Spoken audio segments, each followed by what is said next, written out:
রমজান মাস উপলক্ষে আমাদের অনেক প্রস্তুতি নিতে হবে। সেজন্য আমি আপনাদের সামনে সূরা হুজুরাতের 12 নম্বর আয়াত তেলাওয়াত করেছি।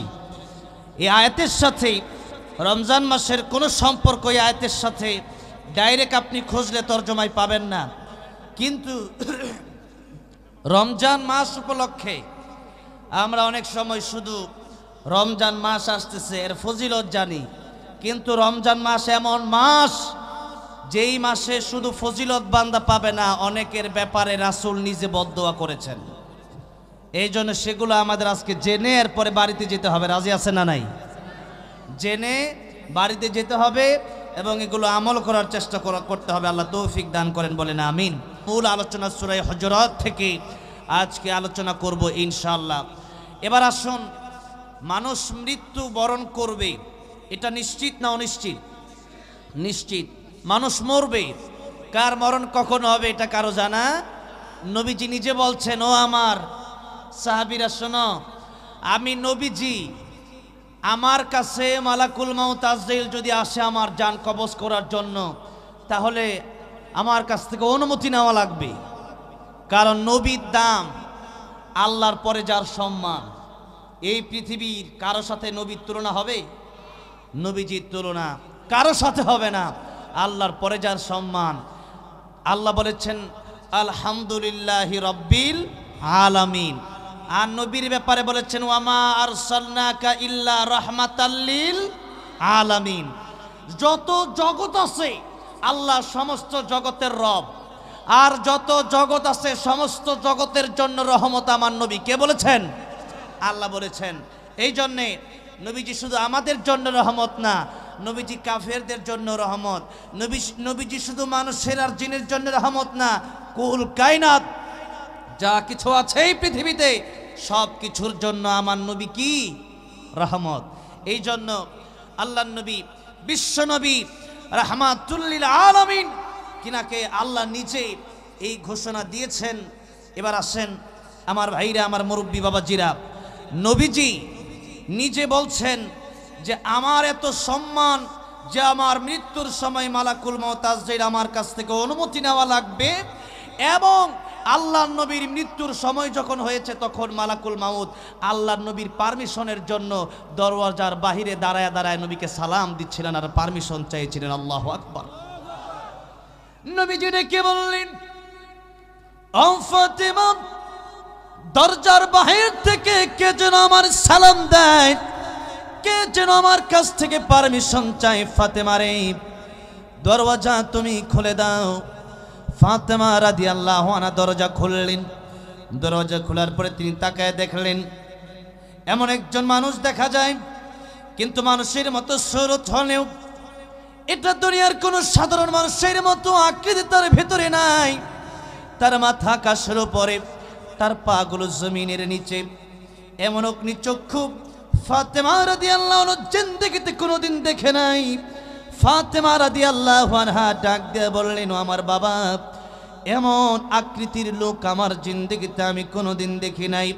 আল্লাহর নবী, বিশ্ব নবী রাহমাতুল লিল আলামিন, নার বুকে ব্যথা, মাথা মোবারকে ব্যথা।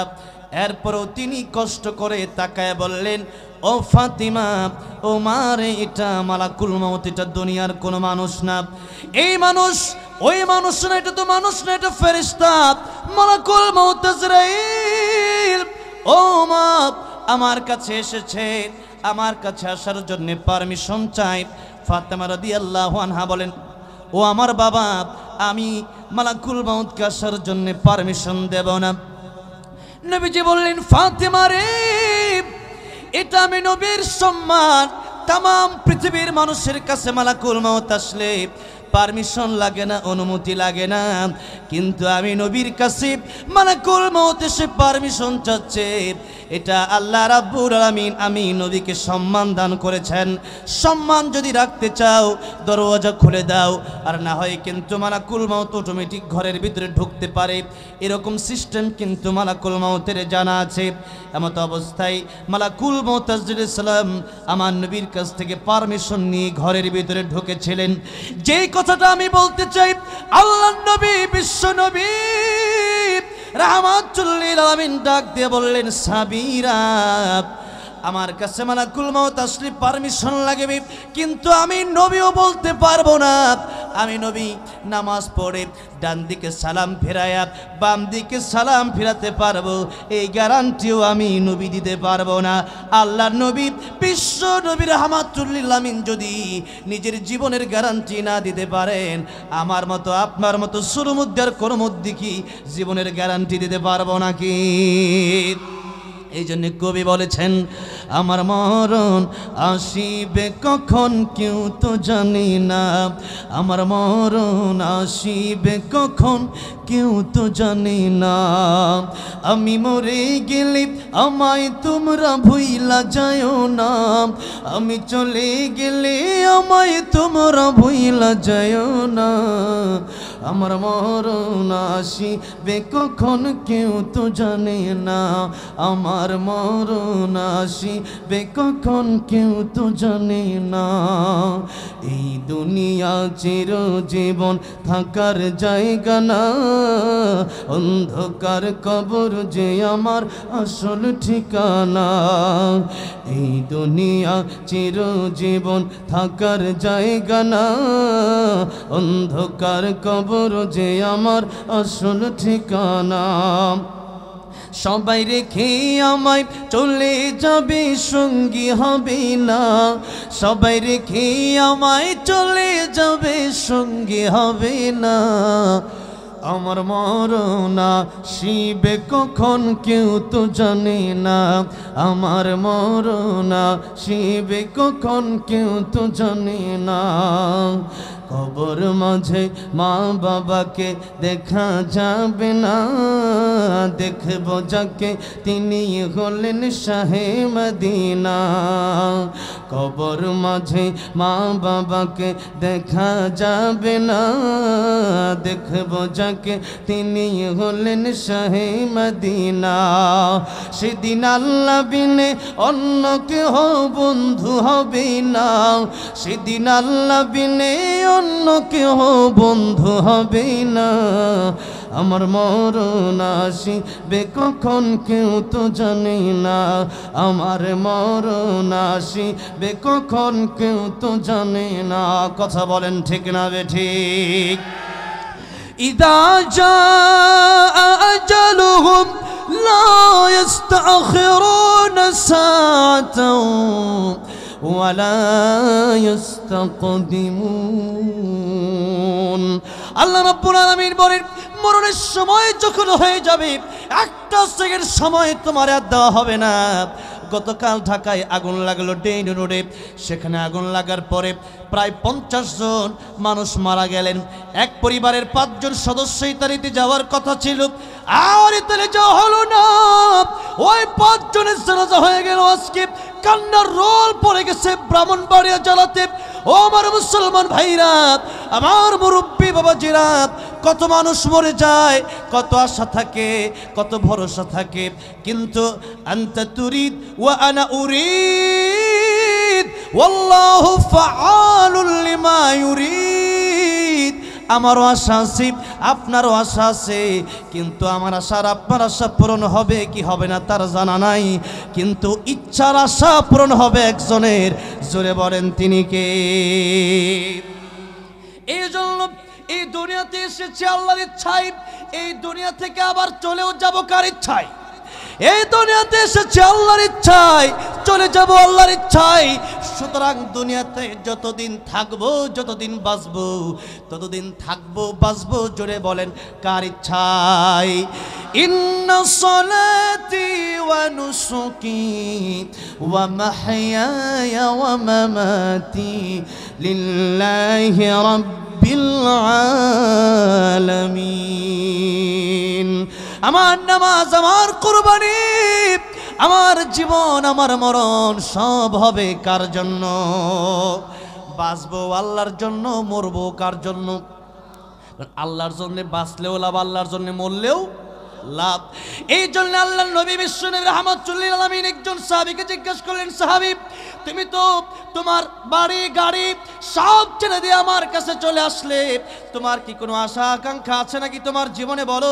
সাহাবীকে বললেন, ইয়া রাসূলুল্লাহ, ইয়া হাবিবাল্লাহ, আমার জীবনে কোনো আশা নাই, আমার জীবনে একটাই আশা, আমার মরণটা যেন আল্লাহর রাস্তায় শহীদি মরণ হয়ে যায়। আল্লাহু আকবার।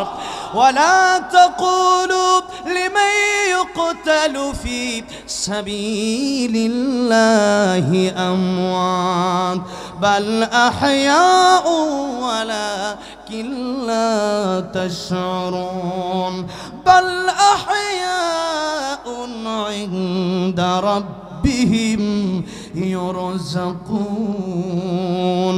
কারণ আল্লাহর রাস্তায় মরলে পরে এই মরণের কোনো কষ্ট হয় না, আল্লাহর রাস্তায় মরলে পরে এই মরণের কোনো যন্ত্রণা হয় না, আল্লাহর রাস্তায় মরলে পরে কবর মুনকার নাকির আসে না, আল্লাহর রাস্তায় মরলে পরে কাল কিয়ামতের ময়দানে এই বান্দা রক্ত মাখা দেহ নিয়ে আল্লাহর দরবারে উঠবে।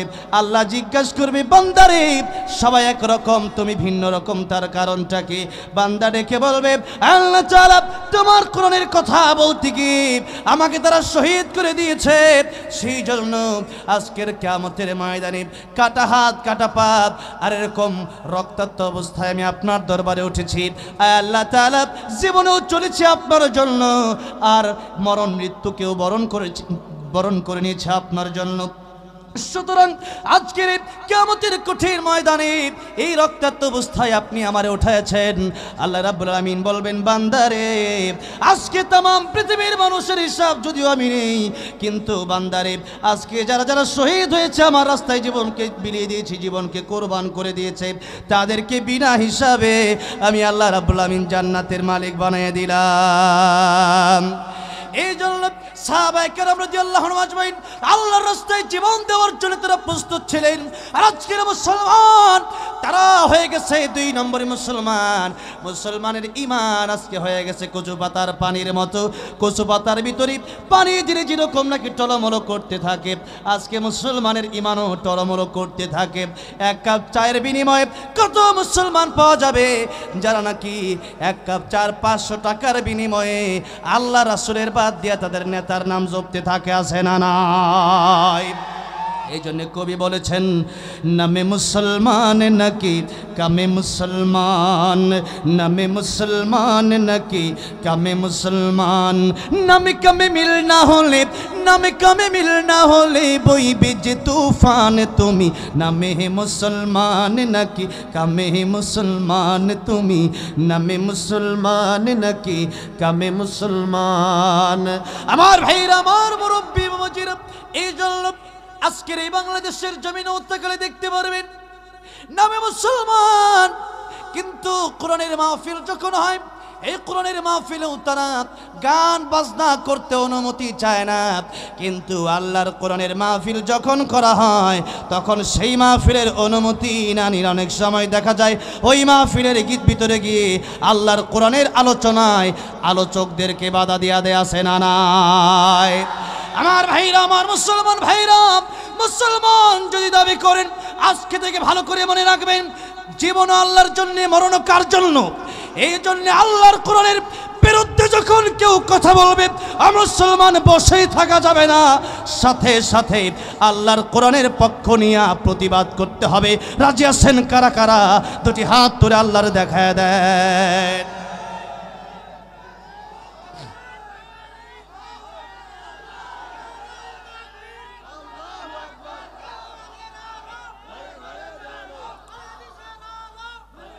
আমার ভাইরা, আমার মুরব্বী বাবাজিরা, এই জন্য ভালো করে বুঝতে হবে, কোরআন শরীফ বাংলাদেশের ভিতরে হাফেজ নাজমুস সাকিব, হাফেজ জাকারিয়া, হাফেজ আব্দুল্লাহ মামুন সহ, হাফেজ তাকরিম সহ আরও যত হাফেজরা বাংলাদেশে বিশ্বজয়ী করে কোরআন শরীফ প্রতিযোগিতা সারা বিশ্বে যারা চ্যাম্পিয়ন হয়েছে, এরা বাংলাদেশে আসলে তাদেরকে অনেক সময় পুরস্কৃত করা হয়, কিন্তু যারা নাকি আল্লাহর কোরআনের সঠিক তাফসীরগুলো করে, যারা নাকি আল্লাহর কোরআনের সঠিক কথাগুলো বলে, তাদেরকেই যোগে যোগে জেলের ভিতরে বন্দি করে রাখা হয়। কারণ কি মুসলমান ভালো করে বুঝতে হবে, এর কারণ একটাই, কোরআন শরীফ যদি আপনি তিলাওয়াত করেন, এই কোরআন শরীফ তিলাওয়াত আবু জাহেলও শুনতো, আবুল আহাব উতবা সাইবাও শুনতো। রাতের রাত যখন গভীর হয়ে যেত, আল্লাহর কোরআন তেলাওয়াত শোনার জন্য তারা কাবা শরীফের সাইডে দাঁড়ায় যেত। আল্লাহর নবী বিশ্বনবী রাহমাতুল লিল আলামিন কোরআন তেলাওয়াত করতেন, সে কোরআন তেলাওয়াত শোনার জন্য তারাও যেত। এই কোরআন তেলাওয়াত তারা শুনতো ঠিক, কিন্তু আল্লাহর কোরআনের আইন যখন বাস্তবায়ন করার জন্য নবীজি বলতেন, তখনই তারা আল্লাহর নবীকে বলতেন, কোরআন তেলাওয়াত করো কোনো সমস্যা নাই, তুমি নিজে নামাজ পড়ো কোনো সমস্যা নাই, কিন্তু কোরআনের আইন তুমি বাস্তবায়ন করার চেষ্টা করবা না। কাজেই ভালো করে বুঝতে হবে, আল্লাহর কোরআন তেলাওয়াত করলে তোরা বুঝে না, তোতা পাখির মতো শুধু আল্লাহর কোরআন তেলাওয়াত করলে অর্থ মানুষ, বাংলাদেশের মানুষ বুঝবে না, এই জন্য তাদেরকে কিছু বলা হয় না। কিন্তু আল্লামা সাইদি, আল্লাহ মুফতি আমির হামজা সাহেব, আল্লামা মামুনুল হক সাহেব, তারা যখন আল্লাহর কোরআনের কথাগুলো বলে, তখনই তাদেরকে জেলে নিয়ে যাওয়া হয়। কেন জেলে নিয়ে যাওয়া হয়? এর কারণ একটাই, তারা এই দেশের ভিতরে শান্তি প্রতিষ্ঠা করতে চায়, আল্লাহর কোরআনের আইন তারা বাস্তবায়ন করতে চায়। আর তারা ভালো করে জানে, আল্লাহর কোরআনের আইন যখন বাস্তবায়ন হয়ে যাবে, দেশে চুরি করা যাবে না, দেশের ভিতরে রোডের বদলে বাস দেওয়া যাবে না, দেশের টাকা বিদেশে পাচার করা যাবে না। আমার মুসলমান ভাইরা, আমার মুরব্বী ওয়াজিরা, এই জন্য আল্লাহর কোরআন শুধু পড়লেই হবে না, আল্লাহর কোরআন শুধু শুনলেই হবে না, আল্লাহর কোরআনের আইন দুনিয়াতে বাংলাদেশে বাস্তবায়ন করার দরকার আছে না নাই? আল্লাহর কোরআনের ভিতরে একটা কথা আমি আজকে বলতে চাই, অনেকগুলো প্রায় 500 বিধান আল্লাহ কোরআন শরীফের ভিতরে দিয়েছেন। এর ভিতরে একটা বিধান হলো আস-সারিকু ওয়াস-সারিকাতু ফাকতাউ আইদিয়াহুমা। যে ব্যক্তি চুরি করবে, সে ছেলে হোক আর মেয়ে হোক, আল্লাহর কোরআনের বিধান হলো তার হাত কেটে দাও। এখন সেই ব্যক্তি যদি চোর হয়, এখন তার হাতটা আপনি কাটবেন, এখন হাতটা কাটবে কি বিচারক কাটবে? এখন বিচারক নিজেই যদি চোর হয়, সে হাত কাটবে কিভাবে? সে নিজেই তো চোর, হাত কাটলে তো তার হাতই আগে কাটা যাবে। যেরকম ঠিক না বে ঠিক? এখন আমাদের বাংলাদেশের ভিতরে অসংখ্য গণিত বিচারক আছে, যারা ডাকাতদেরকে মুক্তি দিয়ে দেয়, চোরকে মুক্তি দিয়ে দেয়, জিনাখোরকে মুক্তি দিয়ে দেয়, বিবিচারীকে মুক্তি দিয়ে দেয়, কিন্তু আল্লাহর কোরআনের কথা বলার কারণে তারা তাদের বিরুদ্ধে বোমাবাজির মামলা দিয়ে জেলে ঢুকায়। এই জন্য বিচারকগুলো আজকে বসছে, কিছু বিচারক আল্লাহর কোরআন দিয়ে বিচার করে না। এই জন্য বিচারক বানানোর সময় আপনাদের দায়িত্ব, আপনারা যখন বিচারক বানাবেন তখন ভালো বিচারক বানানোর দরকার আছে না নাই? কিন্তু সমস্যা হলো, যখন 500 টাকা হাতে দিয়ে দিই, তখন আমরা ঈমান আর ইসলাম আর কোরআন ভুলে যাই, তারই শুধু বাপ বাপ বইলা ডাকতে থাকি। এই জন্য মুসলমান, ঈমানের বড় দাম, ঈমানের বিনিময়ে আল্লাহ দুনিয়ার চাইতে 10 গুণ বড় জান্নাত দেবে। কয় গুণ বড়? এই দুনিয়ার চাইতে 10 গুণ বড় জান্নাত। এখন আপনাদেরকে আমি বলতে চাই, ও দিনাজপুরের মুসলমান, ও রংপুরের মুসলমান, লালমনিরহাট নীলফামারীর মুসলমান, যদি আপনার কাছে এরকম একটা জিনিস থাকে, ছোট্ট জিনিস, যে জিনিসের মাধ্যমে পুরা দিনাজপুর জেলার সব জায়গা কিনা যাবে, এত দামি জিনিসকে আপনি পকেটে নিয়ে ঠিক মতো হাঁটতে পারবেন? হাঁটতে পারবেন? ঠিক মতো ঘুমাতে পারবেন? পারবেন না। কারণ ওই জিনিসটা নেওয়ার জন্য আপনার পেছনে চোর ডাকাত লেগেই থাকবে।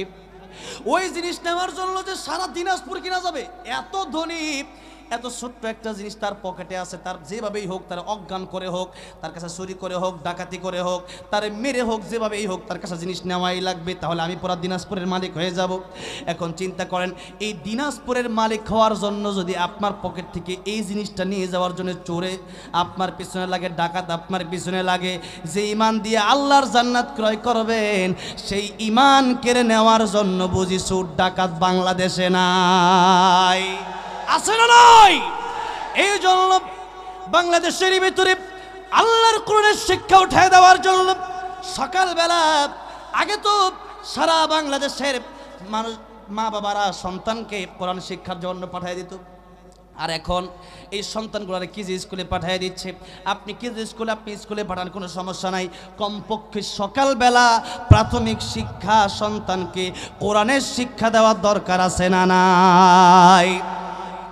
আমিরুল মুমিনিন খলিফাতুল মুসলিমের দরবারে একজন বাবা আসলেন। ও আমিরুল মুমিনিন, আমার সন্তান আমার কথা শুনে না। আমিরুল মুমিনিন বললেন, তুমি কি কথা শোনো না? সন্তান বললেন, না আমি শুনি না। আগে জিজ্ঞাসা করেন আমার বাবা কি আমার হক পরিপূর্ণ আদায় করেছে নাকি? আমিরুল মুমিনিন ডাক দিয়ে বললেন, বাবার প্রতি যেরকম সন্তানের হক আছে, সন্তানের প্রতিও বাবার হক আছে।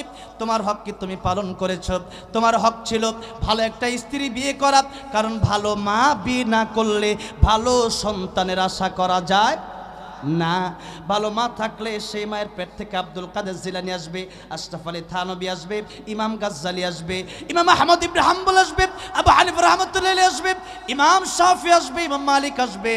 কিন্তু মায়ের পেট যদি খারাপ হয়, ওই পেট থেকে ভালো সন্তানের আশা করা যায়।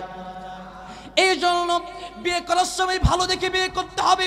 নবীজি বললেন, তুনকাহুল মারআতু লিআরবাইন লিমালিহা ওয়া লিজামালিহা ওয়া লিহাসাবিহা ওয়া লিদীনিহা ফাযফার বিযাতিদ্দীন। চার জিনিস দেখে মানুষ বিয়ে করে।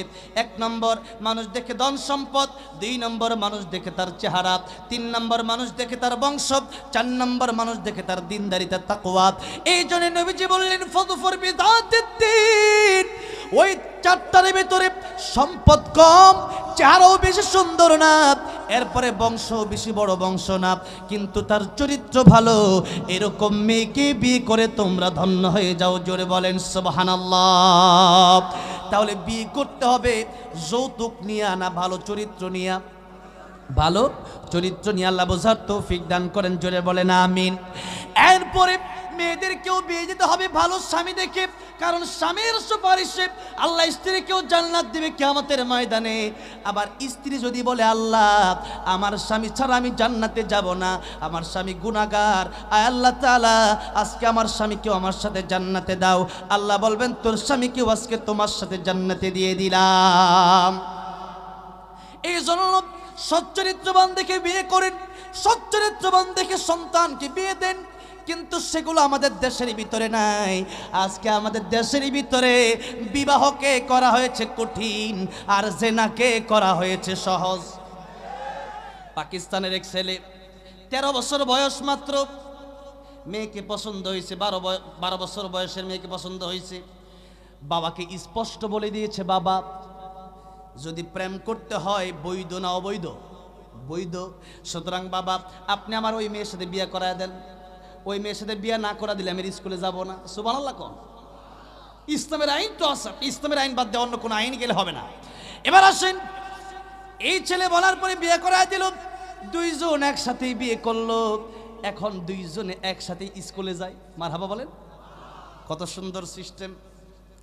কিন্তু আজকে বড় দুঃখ হয়, বড় কষ্ট হয়, ঢাকার শহরে অলি গলিতে, আমরা তো ঢাকায় থাকি, 14ই ফেব্রুয়ারি সহ যত দিবস আছে এই দিবসগুলোতে আজকে নারীদের জন্য বের হওয়া যায় না। ছোট ছোট পিচ্চি পোলাপানের অভাব নাই, 14 বছরে এখনো হয় নাই, এখন তার কাছে কেউ যায় না।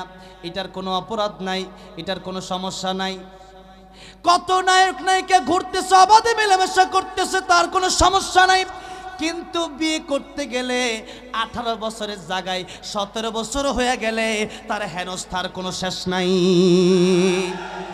এই জন্য বিয়েকে সহজ করে দেন। এই কথাটা আমি শুধু দিনাজপুর বলবো না, এই কথা বলতে গিয়ে, কোরআনের কথা বলতে গিয়ে যদি আমার ফাঁসি হয়, আমার জেল হয়, তা আমি মাথা পেতে নিব, কোনো সমস্যা নাই। কিন্তু কোরআনের কথা আমাকে বলতেই হবে। আজকে আপনার সন্তানকে আপনি বিয়ে করান না, কিন্তু আপনার সন্তান যে ভালো নাই তা আপনি নিজেও জানেন না। সন্তান কিন্তু ঠিকই চলে যাচ্ছে পাড়ায় পাড়ায়, মোবাইলের মাধ্যমে জীবন নষ্ট করে দিচ্ছে। এই কথাগুলো বললে অনেকেই হয়তো রাগ করবেন, কিন্তু আমার কিছুই করার নাই। সমাজের বাস্তব চিত্র হলো আজকে সমাজে বিয়ে নাই, সমাজে বিয়ের বদলে জিনা চালু হয়ে গেছে। যদি কেউ ফ্রিতে দুধ পায়, যদি দুধের দাম 10 টাকা কেজি হয়, তাহলে কেউ আর গরু পালবে না।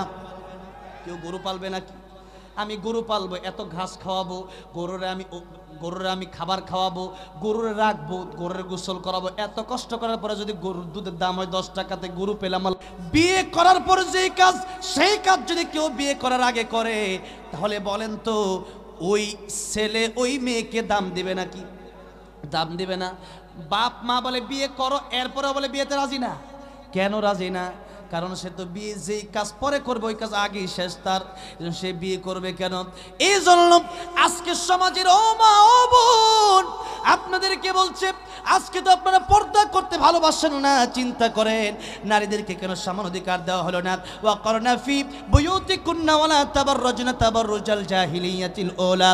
আজকে আমাদের সমাজের অনেক নারীরা আছে বোরকা পর্যন্ত পরে, এমন এমন টাইট ফিট বোরকা পরে যে বোরকা দিলে দেখে ছেলে তার চেহারা দেখলে যত বেশি পাগল হতো এর চেয়ে বেশি পাগল হয়ে যায় বোরকা দেখলে।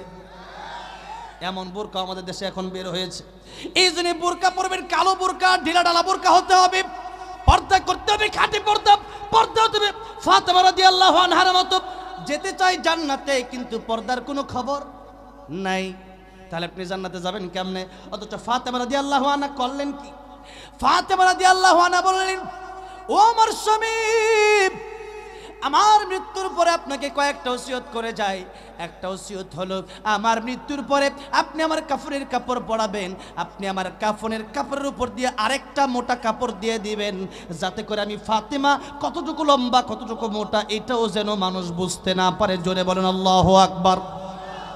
সেই রকম নারী যদি আমাদের দেশে হতো, আজকে যদি নারীরা সেরকম পর্দাসীন হতো, অবশ্যই নারীরা জান্নাতি নারী হয়ে যেত। কিন্তু নারীদের এক নম্বর সমস্যা, এই যে পর্দার ওয়াজ করি, গতকাল আমার চাঁপাইনবাবগঞ্জে মাহফিল, কোথায়? সেই রাজশাহী। সেই রাজশাহী থেকে ঢাকা ফ্লাইটে গেছে, আবার ঢাকার ফ্লাইট থেকে সৈয়দপুর, আবার পরশুদিন আবার সৈয়দপুর। এই জন্য সেখানে যাওয়ার পরে আমার ওয়াজ শেষ, পর্দার ওয়াজ করলাম। আমার একজন পুলিশ আসছে, বলতেছে, হুজুর আমাদের এলাকার মহিলারা সবাই আসছে আপনার দেখার জন্য। আমি বললাম, ওয়াজ করলাম কি আর আপনি শুনলেন কি? ওয়াজ করলাম কি আর আপনি বুঝলেন কি? এত ওয়াজ করার পরেও বুঝে আসে না। এই জন্য ও মা ও বোন, ওয়াজ শুধু সুরের নিয়তে আর কানের মজা নেওয়ার নিয়তে শুনবেন না, ওয়াজ শুনতে হবে আমলের নিয়তে। এবার আসেন, মা বোনদের পর্দার বিকল্প কোনো রাস্তা নাই। একজন মা একজন বোন যদি পর্দায় থাকে, তার দাম বাড়বে না কমবে? দাম বাড়বে। কারণ একটা ছোলা কলার দাম কয় টাকা? মনে করেন 5 টাকা। মনে করেন সবরি কলার দাম 10 টাকা একটা। এই সবরি কলা কেউ যদি শুলে এরপরে রাস্তাঘাটে বিক্রি করে, আপনারা একজনও কি সেই কলা কিনবেন? কেউ কিনবেন না। একটা কলা যদি বুরকা খুলে বিক্রি করা হয়, সেই কলা যদি না কিনেন, তাহলে একটা 1 টাকার চকলেট যদি পর্দা দিয়ে ঢেকে বিক্রি করতে হয়, বলেন তো নারীদের দাম কি একটা চকলেটের চাইতে কম নাকি? নবীজি বলেছেন, এই দুনিয়াতে যত জিনিস আছে সবচেয়ে দামি জিনিস হলো নারী। আল্লাহু আকবার। নবীজির কাছে 3 জিনিস বেশি প্রিয় ছিলেন। 1 নম্বর সময় মতো নামাজ পড়া। 1 নম্বর সময় মতো কি পড়া? 1 নম্বর সময় মতো নামাজ পড়া। আবার অন্য জায়গায় নবীজি বলছেন, 3 কাজে দেরি করবা না। কয় কাজে দেরি করবা না? 3 কাজে দেরি করবা না। 1 নম্বর, নামাজের সময় হয়ে গেলে আর দেরি করবা না। 2 নম্বর, বিয়ের সময় হয়ে গেলে আর দেরি করা যাবে। আজকে যুবকরা বলতেছে, ভালো করে ওয়াজ করে যান, এই ওয়াজেরই দরকার, ঠিক না বে? ঠিক। ও বাবারা, ও মায়েরা, আপনি যদি বলেন রিজিক দিবে কে? আরে আপনার আমার রিজিকের ব্যবস্থা আমার আপনার জন্মের 50,000 বছর আগে আল্লাহ দুনিয়াতে করে এরপরে আমাকে দুনিয়াতে পাঠাইছেন। বলেন সুবহানাল্লাহ।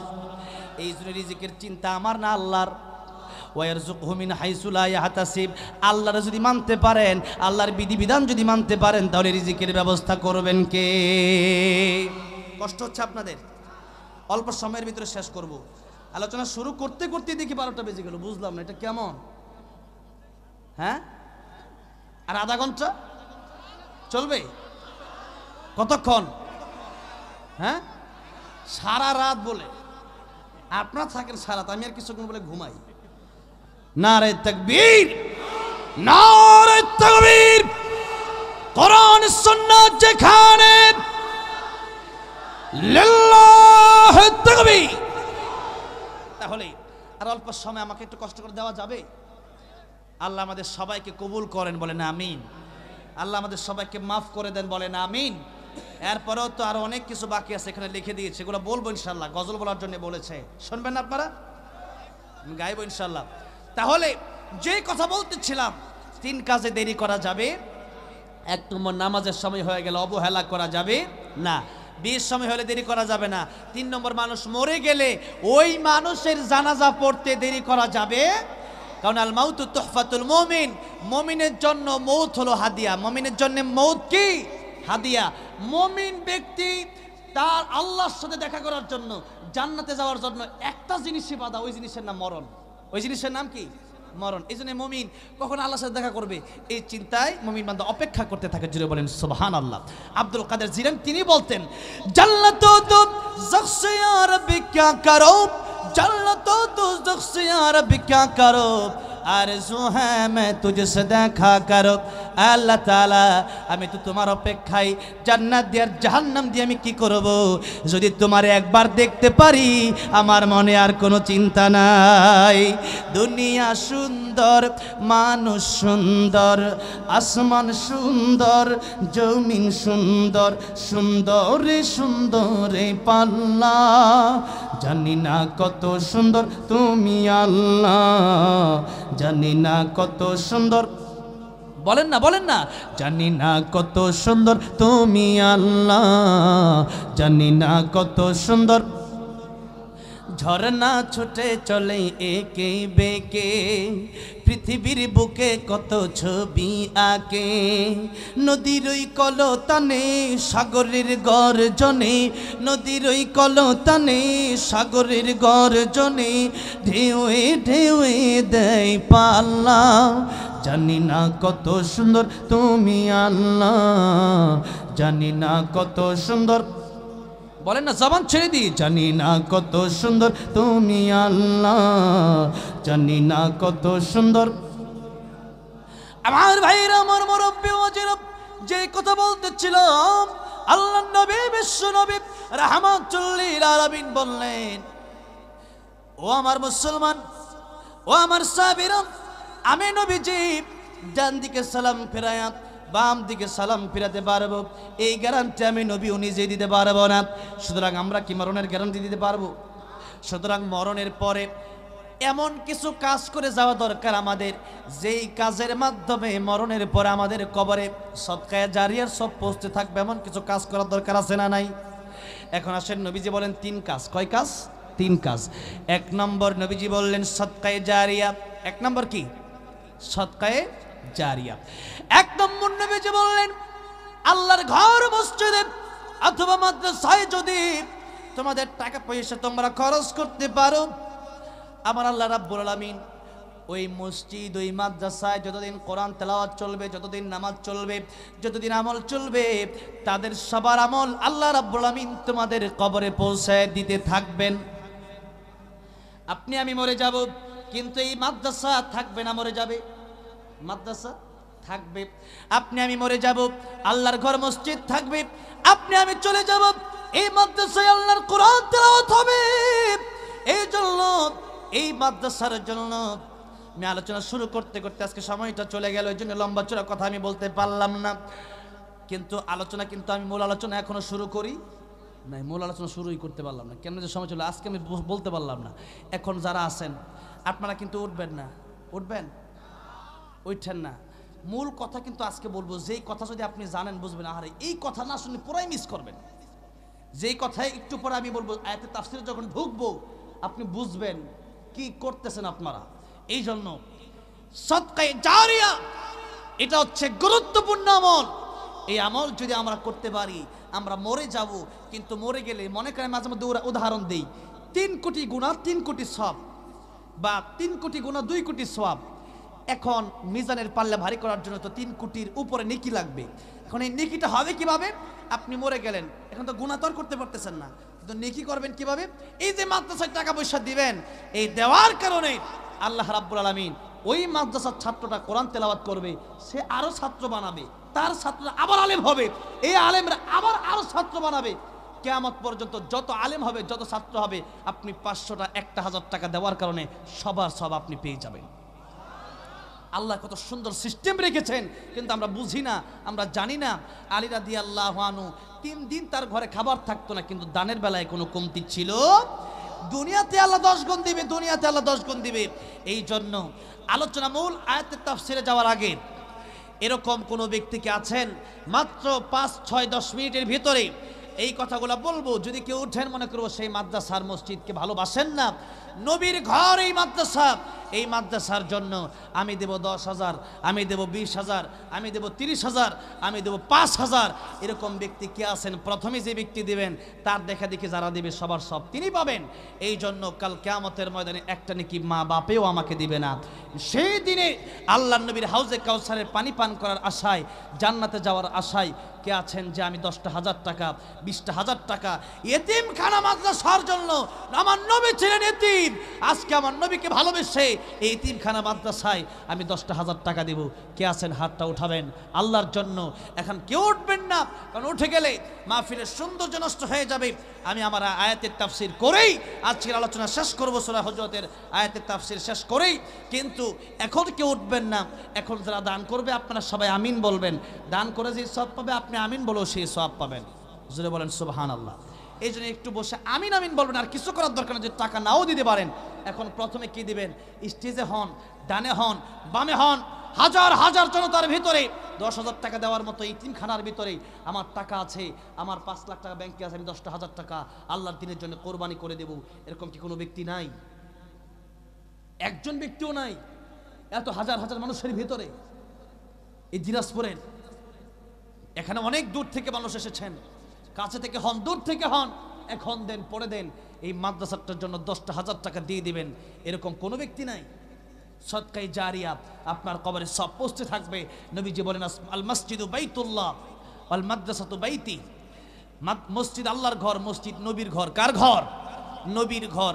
তাহলে আর এই ছাত্ররা, বাচ্চা ছাত্ররা হচ্ছে নবীর ওয়ারিস, আলেম হচ্ছেন, তারা হাফেজ কোরআন হচ্ছেন। আজকে দুটো ছেলে পাগড়ি নিয়েছেন, এদের জন্য আপনারা 5,000 টাকা 10,000 টাকা দেওয়ার মতো একজন ব্যক্তিও নাই। একজন ব্যক্তিও নাই। এটা কেমন কথা? এই হাজার হাজার জনগণের ভিতরে একজন ব্যক্তি 10,000 টাকা দেবে? 100-200 মানুষ থাকে, সেখানেও তো একজন 1 লাখ, আরেকজন 1 লাখ এরকম টাকা দেয়। 1 লাখ যদি দিতে তো 20 জন 20 লাখ দিয়ে দেয়। আর আপনারা এত মানুষ, কিন্তু নাম প্রকাশ না করে প্রথমে যে ব্যক্তি দিয়েছেন ওনার ইখলাসটা কতটুকু দেখেন। উনি বলেছেন নাম প্রকাশের দরকার নাই, আমি 10,000 দেব। বলেন মারহাবা। আল্লাহ দান কবুল আর মঞ্জুর করেন, জানে মালে বরকত দেন, আমার নবীর হাতে হাউজে কাউসার পান করায়েন, আমার নবীর সাথে জান্নাত দিয়ে জুড়ে বলেন আমিন। 2 নম্বরে কে আছেন? 10,000 টাকা, 5,000 টাকা, যেটা পারেন আমার কাছে বলেন। অল্প সময় 5 মিনিটের ভিতরে কথা বলে এরপরে কিন্তু আমার তাফসীর 12:30টার আগে শেষ করে দেব। মাশাআল্লাহ, এত ইখলাস দেখেন। দান দুভাবেই করার জন্য আল্লাহ বলেছেন, যদি আপনার দেখা দেখে আরেকজন কেউ দেয় তাহলে এটার সব আপনি পাবেন, আর যদি গোপনে দান করেন তাহলে আল্লাহর কাছে এটা অনেক দামি। কারণ এটা দুনিয়ার কোনো মানুষ না দেখলো একজন, তিনি কে? আল্লাহ। আমার এক ভাই 3,000 নগদ দিয়েছেন, আল্লাহ দান কবুল আর মঞ্জুর করেন। আরেকজন নাম বলারই দরকার নাই, 10,000 টাকা নগদ দিয়েছেন, বলেন মারহাবা। আল্লাহ দান কবুল আর মঞ্জুর করো, জানে মালে বরকত দিও। কাল কিয়ামতের ময়দানে আমার নবীর হাতে হাউজে কাউসারের পানি পান করায়া আমার নবীর সাথে জান্নাতুল ফেরদাউস দিও, জুড়ে বলেন আমিন। আর কে আছেন যে আমি দেবো 5,000? এখানে হাজার মানুষের ভিতরে একটু হাতটা উঠাবেন। এই এলাকার মানুষ আছেন অনেকেই, এখানে সামনে বসা যারা অনেক এলাকার মানুষ আছেন, আপনারা 10,000 20,000, আমি জানি এখানে 1 লাখ টাকা দেওয়ার মতো ব্যক্তি আছে না নাই? আছে, আমি জানি, কিন্তু আমি নির্ধারণ করে দিলাম না। ও নির্ধারণ করে দিলে অনেকে দিতে পারে না, পরে কষ্ট পায়। এই জন্য নির্ধারণ করে দিলাম না। আপনাদের ইচ্ছা অনুযায়ী আপনারা বলেন যে আমি এত দেব। কে আছেন? হাতটা উঠাবেন। আলহামদুলিল্লাহ, চাওয়ার প্রথম অনেকেই দেয় নাই, এরপরে প্রায় 3 জন দিল, 23,000 হয়ে গেল। মিনিমাম তো 5 লাখ টাকা হওয়া দরকার 5 মিনিটে, নাকি বলেন? 5 লাখ টাকা হবে না? বলেন ইনশাআল্লাহ। আল্লাহ তুমি সবার দিলকে নরম বানায় দাও, বলেন আমিন। আল্লাহ বলেছেন বিআমওয়ালিহিম ওয়া আনফুসিহিম ফি সাবিলিল্লাহ, আমার রাস্তায় তোমরা জিহাদ করবা, তোমাদের মাল দ্বারা, তোমাদের জান দ্বারা। আমরা যদি টাকা পয়সায় খরচ না করতে পারি তে জান দিব কিভাবে? ঠিক কিনা বলেন? এই জন্য টাকা পয়সা খরচ করা দরকার আছে না নাই? আল্লাহর নবী বললেন, যে হাদিস শরীফ আমি পড়েছিলাম, ইগতানিম খামসান ক্বাবলা খামসিন শাবাবাকা ক্বাবলা হারামিক وصحتك قبل سقمك وغناك قبل فقرك وفراغك قبل شغلك وحياتك قبل موتك। 5 সময়ের আগে তোমরা 5 সময়কে মূল্য দাও। কয় সময়? 5 সময়।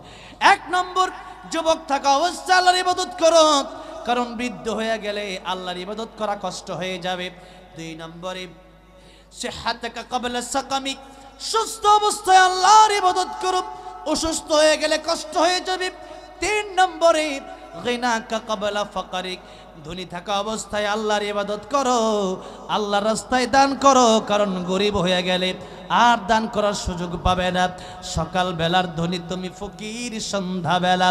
এই জন্য টাকা পয়সা দেওয়ার মালিক আল্লাহ, টাকা পয়সা নেওয়ার মালিক আমার আল্লাহ।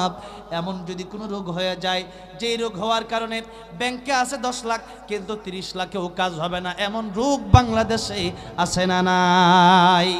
এই জন্য আল্লাহ চাইলে আপনার কাছে রোগ দিয়েও নিতে পারে, কিন্তু এখানে দান করলে বিপদ আপদ দূর হবে, আল্লাহ দুনিয়াতে 10 গুণ দেবে, বালা মুসিবত দূর হবে, আর কিয়ামতে আল্লাহ আপনাকে এই দানের উসিলায় হয়তো জান্নাত দিয়ে দিবে। এই জন্য আর কে আছেন 1000 টাকা করে 50 জন ব্যক্তি আমি চাইবো এই মুহূর্তে 1000 টাকা করে মাত্র এই মাদ্রাসাটার কথা আমার ভাই আমাকে বলেছেন, কিন্তু আমি যেইভাবে বলেছেন ওইভাবে আমি আপনাদের কাছে হয়তো চাইতে পারছি না, এই জন্য আপনারা হয়তো দিচ্ছেন না। আর আমাদের ইউনিয়নের চেয়ারম্যান 10,000 টাকা। মাশাআল্লাহ, নারে তাকবীর। আল্লাহ তাআলা অত্র ইউনিয়নের চেয়ারম্যান সাহেব তিনি দিলেন 10,000 টাকা, দান কবুল আর মঞ্জুর করেন, জানে মালে বরকত দিন, কাল কিয়ামতের ময়দানে নবীর সাথে জান্নাতের মালিক বানায় দিন। আল্লাহ তাআলা নেকহাত বাড়ায় দিন, যারা কবরে চলে গেছে কবরগুলো জান্নাতের বাগান বানায় দিন, জুড়ে বলেন আমিন। মন্ত্রী মহোদয়ের ভাই তিনি বাবুল সাহেব তিনি 25,000 টাকা বলেন মারহাবা। আল্লাহ তাআলা দানকে কবুল আর মঞ্জুর করেন, জানে মালে বরকত দিয়ে দেন, কাল কিয়ামতের ময়দানে আমার নবীর সাথে জান্নাতের মালিক বানায় দেন। আল্লাহ তাআলা নেকহাত বাড়ায় দেন। আল্লাহ তাআলা কাল কিয়ামতের ময়দানে পরিবার সহ একসাথে জান্নাতুল ফিরদাউস দেন, জুড়ে বলেন আমিন। আলহামদুলিল্লাহ, প্রায় 50,000 পেলাম। লিটন সরকার তিনি দিবেন 2,000। আল্লাহ দান, সহসভাপতি সাহেব না, আল্লাহ দান কবুল আর মঞ্জুর করেন, জানে মালে বরকত দান করেন, বিশিষ্ট ব্যবসায়ী আল্লাহ ব্যবসায়ী বরকত দান করেন, বলেন আমিন। আর কে আছেন মা নাই বাবা নাই, তাদের সেই মা আর বাবাকে ভালোবেসে 1,000 টাকা 2,000 টাকা আল্লাহর দিনের জন্য এই মাদ্রাসায় দিয়ে দিবেন। কে আছেন? 5 মিনিট সময়ের ভিতরে আমি চেয়েছিলাম, কিন্তু প্রায় 5 মিনিট হয়ে গেল, আমি আমার মন মতো আপনাদেরকে পেলাম না। আমার ভাইরা, দিনাজপুরের সম্মান আমার কাছে অনেক, এই দিনাজপুরে আমি অনেক এসেছি, একবার দেবেন অনেকবারই আমি এসেছি, কিন্তু হয়তো অনেকে জানেন না এই দিনাজপুরে প্রায় সময় আমাকে ফোন দিলে আমি আসি, জানি আপনাদের আন্তরিকতা অনেক ভালো। আর কে আছেন? মঞ্জুরুল সাহেব নগদ 500 টাকা, আল্লাহ দান কবুল আর মঞ্জুর করেন, জানে মালে বরকত দেন, জুড়ে বলেন আমিন। আর কে আছেন? মা নাই বাবা নাই, মায়ের জন্য বাবার জন্য ওমর ফারুক 1,000, নাম বলা যাবে না, মাশাআল্লাহ 1,000 টাকা আল্লাহ দান কবুল আর মঞ্জুর করেন। ওমর ফারুক ভাই 1,000 টাকা, আল্লাহ দান কবুল আর মঞ্জুর করো, জানে মালে বরকত দাও, কাল কিয়ামতে নবীর সাথে জান্নাত দাও, জুড়ে বলেন আমিন। আর কে আছেন 1,000 টাকা পকেটে থাকলে নগদ, না থাকলে পরে দিয়ে দিবেন, আল্লাহর দিনের জন্য 1,000 টাকা কুরবান করে দিবেন। কে আছেন? নাম কি ভাই? ইয়ামিন ইসলাম, মাশাআল্লাহ ডানপন্থী, আল্লাহ দান কবুল আর মঞ্জুর করেন, আল্লাহ ইসলামের পথে কবুল করেন, যারা কবরে গেছে কবরটা জান্নাতের বাগান বানায় দেন, যারা বেঁচে আছেন নেকহাত বাড়ায় দেন, বলেন আমিন। অল্প সময়ের ভিতরে আমি বলেছিলাম কেউ জনে না উঠেন, কিছু কথা শুনে মোনাজাতটা করে একসাথে আমরা বাড়িতে যাব, রাজি আছি না নাই? মায়ের জন্য, বাপের জন্য, দাদার জন্য, দাদির জন্য, তারা মারা গেছে, তাদের জন্য দোয়া করে যেতে রাজি আছি না আমরা সবাই? একদিন আমরা থাকবো না। এই মাহফিল গত বছর হয়েছিল, গত বছর এখানে অনেকে এসেছিল, এই বছর না, এরকম আছেন অনেকে, এই বছর অনেকে আছেন, আগামী বছর কাল কিয়ামতের ময়দানে জান্নাত পড়ে দেন, আল্লাহ জান্নাতের মালিক বানায় দেন, জোরে বলেন আমিন। এটা পড়ে দেন, কেউ উঠবেন না ইনশাআল্লাহ, উঠবেন? নারে তাকবীর। তাহলে সূরা হুজুরাতের 12 নম্বর আয়াতে আল্লাহ পাক কি বলছেন, কথাগুলো আমরা শুনের পরে শেষ করে দেব। আল্লাহ রাব্বুল আলামিন, উপজেলা চেয়ারম্যান আসতেছে, উপজেলা চেয়ারম্যান সাহেব আসতে বলেন, ওনাকে জায়গা দেন, বসার জন্য জায়গা দেন। মাহফিলটা আসলে যেরকম ভাবে চাচ্ছি ওরকম হচ্ছে না আর কি, আসলে কি বলবো, ওয়াজ হচ্ছে এক জিনিস আর ওইটা হচ্ছে আরেক জিনিস, তাই আমার কষ্ট হয়ে যাচ্ছে। তাফসির এক জিনিস আর ওইটা আরেক জিনিস, বুঝতে পারছেন? এটা একের ভিতরে অনেক কিছু ঢুকাই দিচ্ছেন। আল্লাহ রাব্বুল আলামিন বলছেন, একটু মনোযোগ দিয়ে শুনুন, কথা বলবেন না, একটু মনোযোগ দিয়ে শুনেন।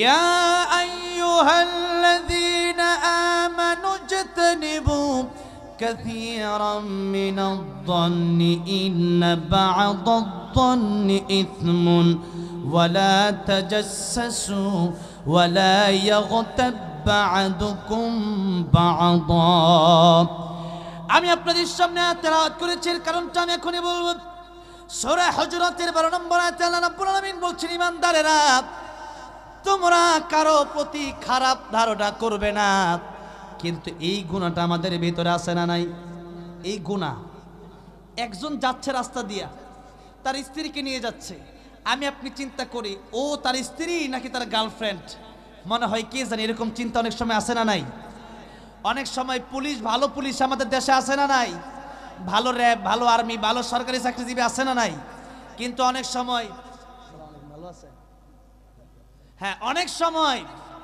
পুলিশ দেখলে আমাদের অনেক লোক বলে নাক ছিটকায় কিন্তু আমাদের দেশের ভিতরে অনেক পুলিশ আছে যে ঘুষ খায় না আছে না নাই ভালো পুলিশ ভালো সরকারি কর্মজীবী আছে না নাই এই জন্য আল্লাহ রাব্বুল আলামিন বলেছেন যে তানিবু কাসীরাম মিনাজ-জন তোমরা কারো প্রতি খারাপ ধারণা কুধারণা করবে না সব সময় মানুষের প্রতি সুধারণা রাখবে আয়াতের তাফসীরে এসেছে হ্যাঁ বিচার কার্যকলাপ করার জন্য বিচার করার জন্য তাকে এটার জন্য দোষ বের করা যাবে কিন্তু এমনি একটা মানুষের প্রতি কুধারণা না জেনে করা যাবে আপনি দেখছেন একটা মানুষের নামে একটা খবর শুনছেন আর এই খবর শোনার পরে আপনি তার নামে গুজব ছড়ায় দিলেন ফেসবুকে লোকটা খারাপ এই যে আপনি না জেনে পোস্ট করলেন গুনাহ হলো কি হলো না কবিরা গুনাহ হলো এবার আসলে আল্লাহ রাব্বুল আলামিন বলছেন ইন্না বা'দায-যন্নি ইসমুন মানুষের প্রতি কুধারণা রাখা এটা বড় অন্যায় এবার আল্লাহ রাব্বুল আলামিন বলছেন ওয়ালা তাজাসসু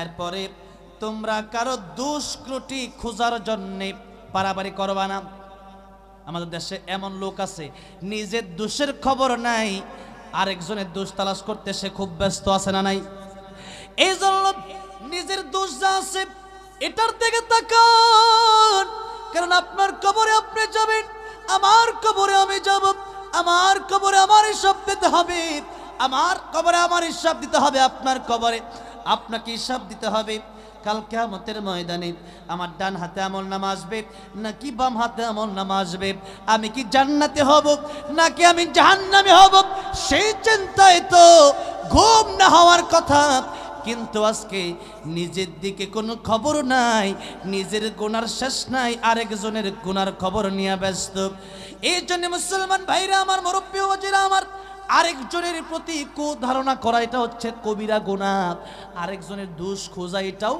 কবিরা গুনাহ এবার আসেন মূল আলোচনা আমি এখনই করে দিচ্ছি সামনে আসতেছে রমজান মাস কি মাস রমজান মাসের প্রস্তুতি নেবেন আল্লাহ পাক রমজানের ব্যাপারে কোরআন শরীফের ভিতরে বললেন ইয়া আইয়ুহাল্লাযীনা আমানু কুতিবা আলাইকুমুস সিয়াম কামা কুতিবা আলাল্লাযীনা মিন ক্বাবলিকুম লাআল্লাকুম তাত্তাকুন হে বান্দারা আমি তোমাদের উপর রোজাকে ফরজ করেছি আর তোমাদের পূর্ববর্তীদের উপর রোজা ফরজ করা হয়েছিল আর আমি আল্লাহ রোজা ফরজ করার কারণ হলো যাতে করে তোমরা মুত্তাকি হতে পারো কারণ যার ভিতরে আল্লাহর ভয় আছে সেই ব্যক্তি কোনোদিন গুনাহ করতে পারে না এই জন্য রমজান মাস আসলে দেখবেন যে ব্যক্তিরা রোজা রাখে দুপুর বেলায় গরমের কারণে পানির তৃষ্ণার কারণে কলিজা ছটফট করে তার সামনে পানি আছে দুনিয়ার কোনো মানুষ তার সামনে নাই কিন্তু তার সামনে পানি আছে এরপরেও বান্দা পানি পান করে না কার ভয়ে পান করে না জোরে বলেন কার ভয়ে পান করে না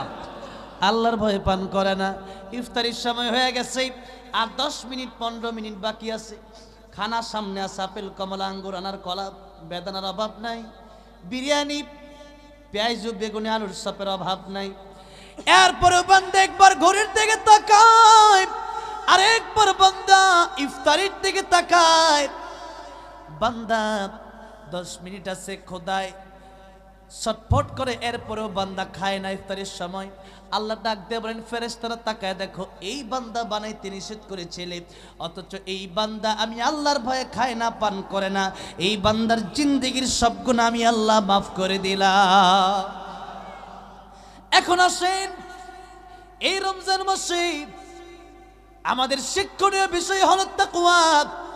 আমাদের শিক্ষণীয় বিষয় হলো রমজান মাসে হালাল খানাও আল্লাহ খাইতে নিষেধ করেছেন, এই জন্য বান্দা হালাল খানাও খায় না। যেহেতু বান্দা হালাল খানাও খায় না, সেহেতু ওই বান্দা হারাম কোনোদিন তার পেটে ঢোকাতে পারে না। এই জন্য লাআল্লাকুম তাত্তাকুন, আল্লাহ রাব্বুল আলামিন বললেন যাতে করে তোমরা মুত্তাকি হতে পারো, তাকওয়াবান হতে পারো।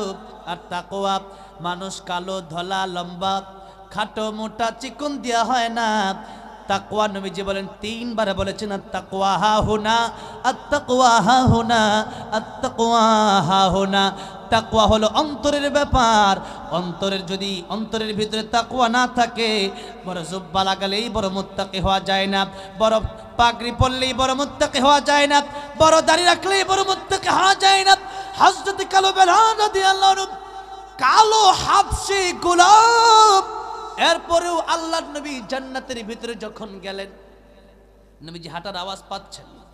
নবীজি জিজ্ঞাসা করলেন, জিবরাইল কার হাঁটার আওয়াজ জান্নাতের ভিতরে আমার আগে আগে শোনা যায়? জিবরাইল ডেকে বলেন, ইয়া রাসূলুল্লাহ, ইয়া হাবিবাল্লাহ, জান্নাতের ভিতরে কেউ হাঁটে না, হযরত কালো বেলাল দুনিয়াতে হাঁটে। আর সেই কালো বেলালের হাঁটার আওয়াজ আল্লাহর তৈরি জান্নাতের ভিতরে পৌঁছে যায়। এই জন্য তাকওয়া অন্তরের ব্যাপার। অন্তরের ভিতরে যদি তাকওয়া থাকে, রমজানের দিনের বেলায় ডালের বড়া খাওয়া যায় না। তাকওয়া যদি অন্তরে থাকে, রমজান মাসে পান খাওয়া যায়। তাকওয়া যদি অন্তরে থাকে, অনেকে আছে রোজাও রাখে, সিগারেট না খাইলে, সিগারেট খাইলে কি রোজা ভাঙবে নাকি? আছে না নাই? নেশা যারা করবে আল্লাহ কিয়ামতের ময়দানে তাদের দিকে রহমতের দৃষ্টি দিয়ে তাকাবেন না। আল্লাহ যদি রহমতের দৃষ্টি দিয়ে না তাকান, যাওয়ার জায়গা আছে।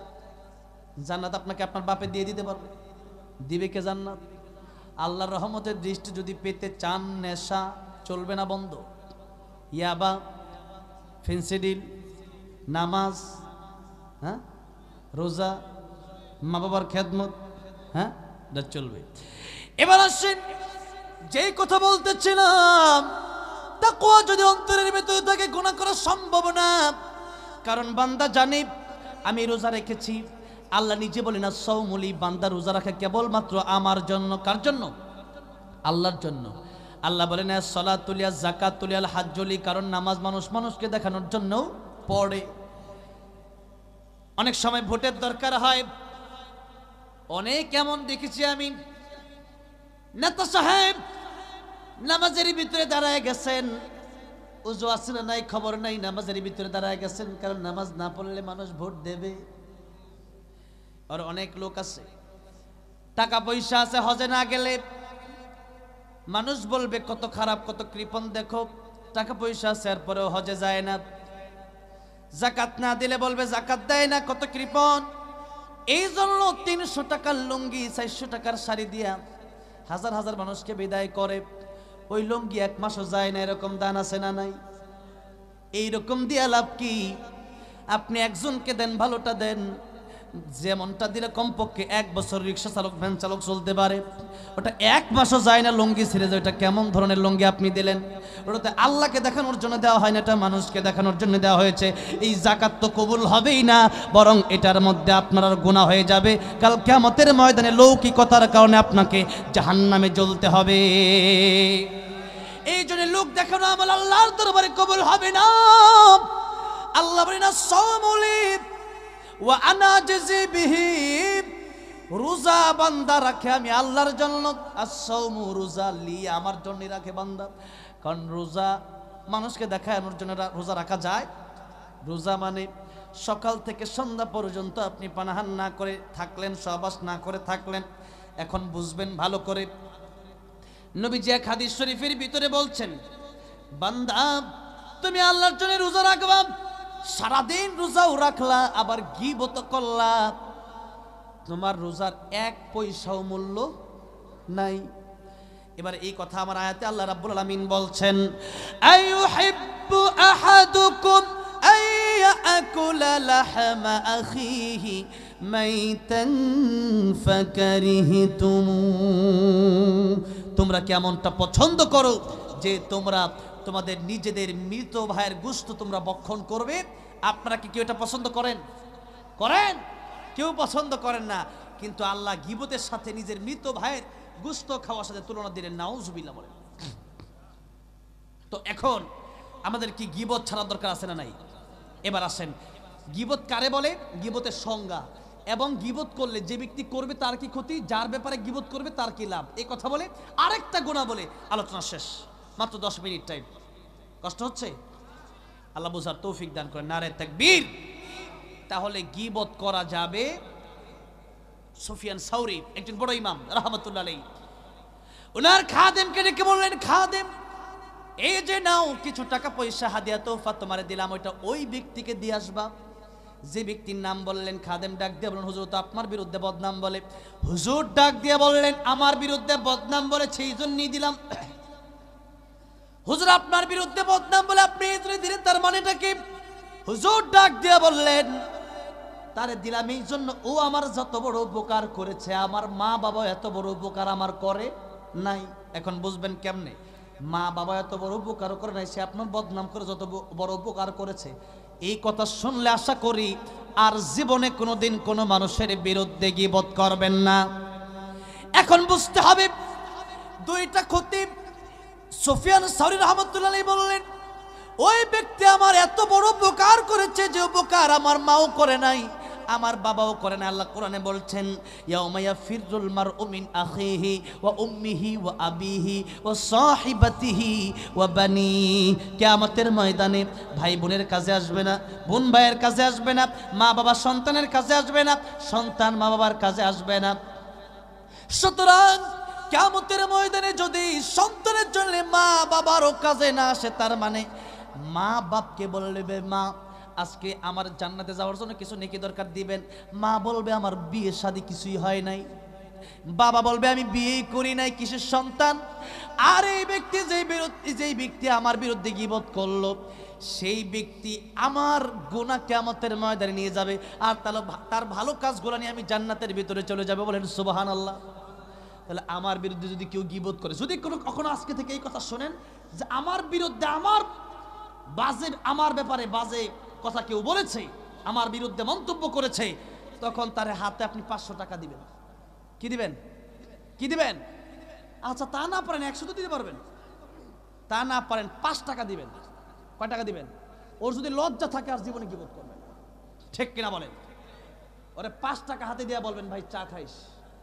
ও যদি জিজ্ঞাসা করে, কি রে ভাই তুমি আমার 5 টাকা দিলা চা খাওয়ার জন্য, বলবে, ভাই 5 টাকা দিছি না, আর 10 টাকা দিলাম, তুই বিস্কুটও খাইস। কেন? তুমি আমার যে উপকার করছো, নবীজি বলেছেন গীবত যারা করবে এদের দুইটা ক্ষতি। তোমার যত নামাজ, রোজা, হজ, যাকাত সমস্ত ইবাদত আমার কাছে চলে আসবে, আর আমার সমস্ত গুনাহ তোমার কাছে চলে যাবে। সুতরাং আমার গুনাহ নিয়ে তুমি জাহান্নামে যাবা, আর তোমার আমল নিয়ে আমি জান্নাতে যাব। এর চেয়ে বড় উপকার আর কি হতে পারে? ঠিক কিনা বলে? সুতরাং তোমার আমি চা খাওয়াবো না, আমি খাওয়াবো কারে? তোমার বিরিয়ানি খাওয়ানো দরকার। জোরে কোন ঠিক না বেঠিক? ওরে পারলে গরুর গোশত নিয়ে বিরিয়ানি খাওয়াবেন, ও বুঝবে, হারে হারে বুঝবে গীবত করলে কত ক্ষতি। এখন আমার বিরুদ্ধে, আপনার বিরুদ্ধে গীবত করলে, আমার বিরুদ্ধে অনেক সময় আমার বিরুদ্ধে ফেসবুকে অসংখ্য অগণিত মানুষ লেখে, আমি তাতে খুশি হই। আমার বিরুদ্ধে লেখ, তোরা লেখলে কোনো সমস্যা নাই, কারণ উপরওয়ালা আল্লাহ তো দেখতেছেন।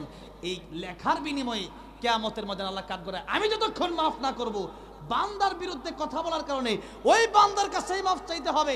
বান্দা যতক্ষণ মাফ না চাইবে, ততক্ষণ আল্লাহ মাফ করবে না। এই জন্য কারো বিরুদ্ধে বলা যাবে না, কারো 10 টাকা মেরে খাওয়া যাবে। আল্লাহর হক আল্লাহ মাফ করতে পারে চাইলে, আল্লাহ রহমান, আল্লাহ রাহিম, আল্লাহ গফফার, কিন্তু বান্দার হক আল্লাহ মাফ করবে না। এবার আসেন গীবতের ব্যাপারে। আল্লাহ রাব্বুল আলামিন বলেছেন, ওয়ালা ইয়াগতাব বা'দুকুম বা'দা, একজন আরেকজনের বিরুদ্ধে গীবত করবে না। এখন নবীজি বললেন, গীবত যদি করো, রোজা থাকবে, রোজা চলে যাবে তার কাছে যার বিরুদ্ধে আপনি গীবত করলেন। এখন রোজাও রাখি, গীবত করে, এরকম লোক বুঝি আমাদের দিনাজপুরে নাই? আছে, আমাদের ঢাকা গাজীপুরে আছে, আর কি আপনাদের এখানে নাই? চার দোকানে বসলে গীবত আছে না নাই? এখন গীবত 5 ধরনের। কয় ধরনের? এই 5 ধরনের গীবতের থেকে 4 ধরনের জায়েজ, 1 ধরনের হারাম। এইটার ব্যাখ্যা আমি আপনাদেরকে কেমনে দেবো, যেভাবে লড়ালড়ি করতেছেন, আজকের ব্যাখ্যা দিলাম না, আরেকদিন দেবো এসে, ঠিক আছে? তবে এতটুকু মনে রাখেন, 5 ধরনের গীবতের ব্যাখ্যা দিতে গেলে মিনিমাম 2-2.5 ঘন্টা সময়ের দরকার, কিন্তু আজকে আমি দিতে পারবো না। যদি সংক্ষিপ্ত করে বলি তাও তো 10 মিনিট দরকার না। আপনাদের খালি মনে চিন্তা আছে হুজুর 12:30 বাজলো, কোন সময় ছাড়বেন? আচ্ছা ঠিক আছে, ওইটা আমি আপনারা শুনবেন না, আমি ভালো করে বুঝতেছি, কারণ আর অনেক আলোচনার সামনে আছে, আয়াতের তাফসীরটা তো শেষ করতে হবে। এবার আল্লাহ রাব্বুল আলামিন বলেন, হয়তো গজলও গাইতে বলতেছে, কতক্ষণ ধরে স্লিপ দিয়ে রাখছে আমাকে। এখন আল্লাহ পাক বলেন গীবত করবে না, তার মানে আরেকজন মানুষকে ছোট করার জন্য, খাটো করার জন্য, অসম্মান করার জন্য। নবীজিকে সাহাবী এই কথা জিজ্ঞাসা করে, রাসূল গীবত কারে বলে? নবীজি বললেন গীবত বলা হয় তুমি যদি আরেক ভাইয়ের বিরুদ্ধে কোনো কথা তার অগোচরে বলো, তার সামনে না, তার অগোচরে বলো, এটা গীবত হয়ে যাবে। এখন যদি তার বিরুদ্ধে বলি কিন্তু সে কাজটা করে নাই, সে কাজটা করেছে এটা এক, সে কাজ করে নাই এটা আরেক। এখন সে কাজটা করলো, এখন আমি ওইটাই বললাম, আমাকে আমার ঢাকার ড্রাইভার যে আমার ঢাকার গাড়ি চালায়, সে আমার জিজ্ঞাসা করতে, হুজুর একটা কথা বলবো একটা লোকের বিরুদ্ধে, আপনি শুনবেন? আমি বললাম সাবধান, এই কথা আমার কাছে বলবো না, গীবত আমি শুনতে রাজি না। ও যা মন চায় ও করুক, আমার কি? আমার কবর আমি যাবো, ওর কবরে ও যাবে, ওর নিয়ে মাথা কামড় টেনশন আমার আছে, আমার নিজের চিন্তায় তো আমি বাঁচি না, আমার কবর আমি কি জবাব দেবো, এই চিন্তায় তো আমি বাঁচি না, ওরটা শোনার টাইম আছে। ও বললো হুজুর ওরটা আমি বলবো এই জন্য, ও সত্যি এই একটা খারাপ কাজ করছে। আমি বলবো ও সত্যি করছে এটা বলবেন, এটাই তো গীবত হবে। আর ও যদি না করতো তো এটা গীবত হতো না, ওটা তহমত হতো, ওটা মিথ্যা অপবাদ হতো, যেটা আমার রাসূলের বিরুদ্ধে আবু জাহেলরা দিয়েছিল। সেই মিথ্যা তহমতের ডবল গুনাহ, এক হলো মিথ্যা কথা বলার গুনাহ, দুই হলো তার বিরুদ্ধে বলার গুনাহ, এটা হলো ডবল গুনাহ, এটা হচ্ছে আরো মারাত্মক। সেগুলো নিয়ে বিস্তৃত আলোচনা একদিন করবো ইনশাআল্লাহ। এবার আসেন, তাহলে গীবত রমজান মাসে চলবে না বন্ধ? এখন থেকেই বন্ধ। রাজি আছেন না নাই? আল্লাহ বুঝার তৌফিক দান করেন, বলেন আমিন। এবার আসেন, এই গীবতের পরে আল্লাহর নবী আরেকটা গুনাহ বললেন, ওই গুনার কথা বলি, আলোচনা শেষ। ওই গুনার নাম হলো হিংসা। ওই গুনার নাম কি জোরে বলেন? ওই গুনার নাম হলো হিংসা।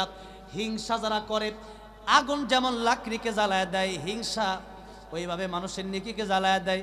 এখন হিংসা করলে কত মারাত্মক গুনাহ। কেউ যদি একজন আরেকজনের বিরুদ্ধে গীবত করে, আপনি তো মানুষের বিরুদ্ধে বললেন, কিন্তু যে ব্যক্তি হিংসা বিদ্বেষ অন্তরের ভিতরে লালন করবে, সেই ব্যক্তি আল্লাহর বিরোধিতা করে। নাউজুবিল্লাহ বলেন। আপনি বলবেন হিংসা করলাম, তার বিরুদ্ধে আল্লাহর বিরুদ্ধে গেল কেমনে? এখন একজনকে আল্লাহ দুনিয়াতে ধনী বানাইছি, আর একজনকে আল্লাহ দুনিয়াতে গরিব বানাইছে। দুনিয়াতে কেউ ধনী হবে, নয়তো কেউ গরিব হবে, এর বাইরে কেউ নাই। এর বাইরে কেউ আছে? তো হয়তো ধনী নয়তো গরিব, এর বাইরে কোনো মানুষ নাই। হয়তো ধনী নয়তো গরিব। আল্লাহ পাক দেখতে চান ধনীরা টাকা পয়সা আল্লাহর রাস্তায় দান করে কি করে না। কিন্তু আমি আজকে তো আইসা পাইলাম না এরকম। কত হাদিস বললাম, মানলেন না। আচ্ছা যাই হোক, মানেন না মানেন আপনার ব্যাপার। নবীকে আল্লাহ বলতেছেন ফাযাক্কিরিন না মাংতা মুযাক্কির, আপনার দায়িত্ব ওয়াজ করা। ওরা মানবে কি মানবে না ওদের ব্যাপার। যেরকম ঠিক না বেঠিক, আপনারা মানবেন কি মানবেন সেটা আপনাদের ব্যাপার, আমার দায়িত্ব কথা বলে দেওয়া। এবার হচ্ছেন হিংসা যারা করবে, হাসাদ হিংসা যারা করবে, এরা যেই ব্যক্তিকে আল্লাহ বাড়ি দিল, গাড়ি দিল, টাকা পয়সা দিল, এটা দিল কে? জোরে বলেন, দিল কে? আল্লাহ দিচ্ছে। এখন আপনি চিন্তা করেন, ওর এত বাড়ি কেন, ওর গাড়ি কেন, এটা আপনার ভিতরে জ্বলে। এই জ্বলার কারণ হচ্ছে আল্লাহ ওরে টাকা পয়সা দিল, যে এটা আল্লাহ ঠিক করে নাই। নাউজুবিল্লাহ বলবেন না, যে এটা আল্লাহ কাজটা ভালো করে নাই, এরকম বোঝাতে চাচ্ছেন আপনি। আপনি হিংসা পোষণ করে যে আল্লাহ ওর দিল কেন, আমার দিল না কেন? আল্লাহ আপনার দেয় নাই, আল্লাহ আপনার একভাবে পরীক্ষা করবে। আল্লাহ তারা দিয়েছে, আপনি গিয়ে দেখেন তার বিপদের কোনো শেষ নাই। ঠিক কিনা বলেন? আরে কোটি টাকা অনেক মানুষের আছে, কিন্তু ঘরে শান্তি নাই। আবার অনেকের কোটি টাকা নাই, কিন্তু ঘরে শান্তির অভাব, টাকা দিয়ে শান্তি হয় না। এই জন্য আমার ভাইরা, আমার মুরব্বী ওয়াজিরা, তাহলে দুই গুনার কথা বললাম। এক নম্বর গুনার নাম গীবত, আরেকটা গুনার নাম হিংসা। এই দুই গুনাহ ছেড়ে দেওয়ার দরকার আছে না নাই? এই দুই গুনাহও যদি করেন, রমজানের রোজাও যদি রাখেন, আল্লাহ আপনার পুরস্কার তো দিবে দূরের কথা, উল্টা আপনার যেই ব্যক্তির বিরুদ্ধে গীবত করলেন তার, এবং যার বিরুদ্ধে হিংসা করলেন, তার সমস্ত গুনাহ আপনার কাছে চলে আসবে। সুতরাং এই রোজার কোনো দাম, আপনি যদি গুনাহ করেন আর যদি সারাদিন খাইলেন না, এখন কিন্তু আমি যে রোজা রাখছি, এই রোজা রাখার কোনো দরকার নাই। এখন আসেন, রোজা রাখা মানে হলো তওবা করে রমজানে ঢুকা। রমজান মাস আসলে পর অনেকেই বলে রহমতের 10 দিন, মাগফিরাত নাজাতের 10 দিন। 10 দিন কেন হবে? 30 দিনই রহমত, 30 দিনই মাগফিরাত, 30 দিনই নাজাত, 30 দিনই আল্লাহ মাফ করে। রমজানের প্রথম রাত্রি থেকে আল্লাহ মানুষকে মাফ করতে থাকে। আল্লাহ 30 দিন রহমত নাজিল হয়, 30 দিনই মানুষকে মাফ করে, 30 দিনই আল্লাহ পাক মানুষকে জাহান্নাম থেকে মুক্তি দিয়ে জান্নাত দেয়। সুবহানাল্লাহ। এই জন্য রমজানের আগে আগে আমাদের খাঁটি তৌবা করে গুনাহমুক্ত রমজান আমাদের কাটাতে হবে। কি মুক্ত? গুনাহমুক্ত। গুনাও করলেন, রোজাও রাখলেন, নবী বলেন রোজার কোনো দাম নাই, তুমি উপাস ছাড়া আর পানাহার করলা না, এছাড়া তোমার কোনো মূল্য নাই, এই শুধু শুধু কষ্ট করলা, আর কোনো দাম নাই তোমার। দুনিয়াতেও কোনো পুরস্কার নাই, আখিরাতেও তোমার জন্য কোনো পুরস্কার নাই। এই জন্য আল্লাহ বোঝার তৌফিক দান করেন, জোরে বলেন আমিন। আল্লাহ বলেন ওয়াত্তাকুল্লাহ, তোমরা আল্লাহরে ভয় করো, ইন্নাল্লাহা তাওয়াবুর রহিম, নিশ্চয়ই আল্লাহ দয়াশীল, আল্লাহ ক্ষমাশীল। সুতরাং আমরা আজকে আল্লাহকে ভয় করে আয়াতের কথা এখানে শেষ করলাম।